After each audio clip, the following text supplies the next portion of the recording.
យុទ្ធសាស្ត្រទីផ្សារចំនួន5អាចជំរុញការលក់ផលិតផលក្នុងស្រុកបានយ៉ាងជោគជ័យផលិតផលក្នុងស្រុករបស់កម្ពុជារាប់ចាប់តាំងពីស្រូវម្រេចផលិតផលចម្លាក់សូត្ររហូតដល់ដំណាំកៅស៊ូនិងសម្លៀកបំពាក់បើទោះបីជាត្រូវបាននាំចេញជាច្រើនរយលានដុល្លារជារៀងរាល់ឆ្នាំ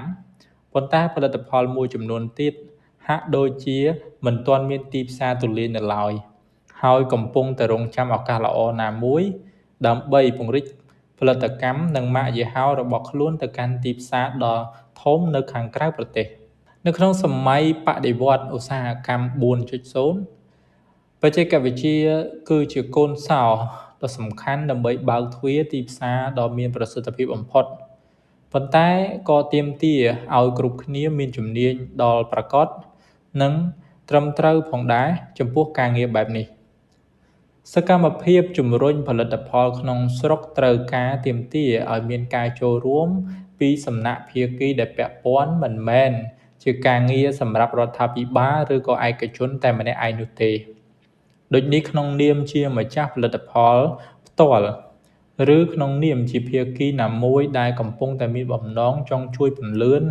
ឬក៏ពង្រីកទីផ្សារនៃផលិតផលក្នុងស្រុកទៅកាន់ទីផ្សារបរទេសនោះចាំបាច់ត្រូវតែមានចំណេះដឹងទូលាយនិងមានជំនាញច្បាស់លាស់ផ្នែកខាងធ្វើនិងគ្រប់គ្រងទីផ្សារខាងក្រោមនេះគឺជាយុទ្ធសាស្ត្រទីផ្សារតាមបែបបច្ចេកវិទ្យាមួយចំនួនដែលអ្នកគួរតែពិចារណាស្រាវជ្រាវរៀនសូត្រដើម្បីអនុវត្តឬស្វែងរកជំនាញមកជួយដើម្បីអាចបើកឱកាសលក់ផលិតផលទៅកាន់ទំហំទីផ្សារកាន់តែធំ1ប្រើប្រាស់ Google My Business ដើម្បីដាក់បង្ហាញផលិតផលដោយយើងបានដឹងហើយថា Google គឺជាទីកន្លែងស្វែងរកព័ត៌មានរាប់ពាន់លានដងជារៀងរាល់ខែដូចនេះប្រសិនបើផលិតផលក្នុងស្រុករបស់យើងមានឈ្មោះនៅក្នុងបញ្ជីរបស់បណ្ដាញសង្គមមួយនេះនោះឱកាសនៃការលក់ទៅកាន់អតិថិជនក្រៅប្រទេសមិនយូរមិនឆាប់នោះទេនឹងអាចធ្វើទៅរួចជាក់ជាមិនខាន Google My Business ជាផ្ទាំង website មួយដែលមានមុខងារងាយស្រួលអនុញ្ញាតឲ្យម្ចាស់ផលិតផលក្នុងការគ្រប់គ្រងបញ្ជីផលិតផលនិងជួយឲ្យផលិតផលមាននៅក្នុងផ្ទាំងស្វែងរករបស់ Google Search ទៀតផងក្រៅពី Google ហើយនោះ website ផ្សេងទៀតដែលជាទីផ្សារល្អៗក្នុងការលក់ផលិតផលនោះនៅមានបណ្ដាញផ្សេងដូចជា Amazon, Alibaba, eBay ជាដើម2កសាងទំនុកចិត្ត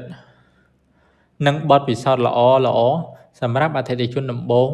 និងបន្តបន្ទាប់តាមរយៈ Customer Review អ្នកត្រូវតែចាំថាអតិថិជន 90% នៅទូទាំងពិភពលោកនៅពេលនេះកំពុងមានសកម្មភាពនៅលើប្រព័ន្ធអនឡាញដូចនេះមុននឹងការសម្រេចចិត្តទិញផលិតផលណាមួយពួកគេភាគច្រើនគឺធ្វើការសម្រេចចិត្តទៅតាមរយៈ Customer Review ដែលវាគឺជាមុខងារមួយយ៉ាងដែលអនុញ្ញាតឲ្យអតិថិជនដែលបានទិញផលិតផលរបស់យើងក្នុងការចែករំលែកអំពីមតិយោបល់របស់គេចំពោះគុណភាពនិងគុណតម្លៃព្រមទាំងសេវារបស់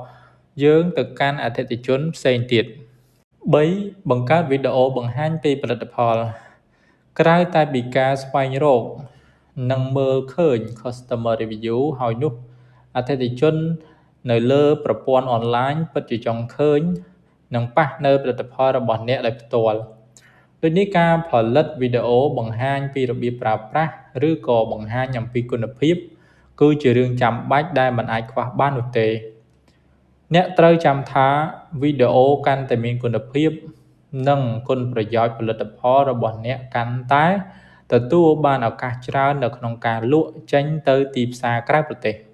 4បង្កើតការទទួលស្គាល់និងម៉ាកយីហោរបស់អ្នកនៅលើបណ្ដាញសង្គម Google, Amazon, eBay មិនមែនជាទីផ្សារតែមួយសម្រាប់បង្កើតលទ្ធភាពលក់នោះទេប៉ុន្តែបណ្ដាញសង្គមដែលបច្ចុប្បន្នមានអ្នកប្រើប្រាស់ដ៏ច្រើនលើសលប់ក៏ជាទីកន្លែងដ៏មានសក្តានុពលផងដែរសម្រាប់លក់ផលិតផលរបស់អ្នកការបង្កើនស្លាកយីហោនៅតាមបណ្ដាញសង្គមដូចជា Facebook, Twitter ឬក៏ Instagram ហើយតភ្ជាប់វាជាមួយនឹងទីផ្សារលក់អនឡាញ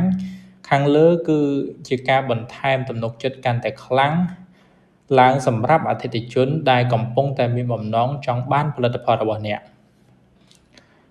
5. បង្កើត website ឬ blog website blogging ក្រោយពេលដែលអ្នកចាប់ផ្ដើមមានអតិថិជនហើយនោះពួកគេអាចនឹងវិលត្រឡប់មកដើម្បីចរចាគ្នាសារជាថ្មីកាន់តែងាយស្រួលតាមរយៈ website ឬក៏ blog របស់អ្នកហើយមិនត្រឹមតែប៉ុណ្ណោះ